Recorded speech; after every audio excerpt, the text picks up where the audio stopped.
وہ جڑا کتا نال رلیا سی، یہ کتا ساڑھے انگال کی ہے، وہ دا ذکر رب قرآن چ کیتا ہے کی وہ دا نام لے کے رب نے قرآن چ ذکر کیتا باری تعالیٰ ایک کتے دا ذکر قرآن چ کردا پیا، پر میں او دا ذکر تاں کیتا ہے او دی نسبت اصحاب کہف نال ہو گئی تے ہوئے نسل دا کتا تے نسبت ہو جائے اللہ دے یاراں نال۔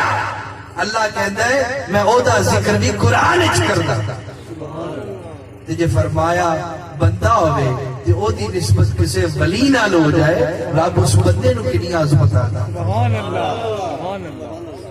اور جدو فرمایا کوئی کتا جنت چ نہیں جائے گا لیکن اصحاب کہف دا کتا جنت چ جائے گا۔ کوئی اونٹنی صاحب رول بیان نو پڑھو، کوئی اونٹنی جنت چ نہیں جائے گی لیکن او اونٹنی جائے گی جدے تے حضور خود سواری کر دے۔ کوئی مچھلی جنت چ نہیں جائے گی، او جائے گی جدے پیٹ چ حضرت یونس رہے۔ سبحان اللہ۔ کوئی بھیڑیا جنت چ نہیں جائے گا لیکن وہ بھیڑیا جائے گا جنہیں حضرت یوسف کی گواہی دیتی تھی کہ حضرت یعقوب نو کیا سی میں نہیں حضور، حضرت یوسف نے میں نہیں کھاتا۔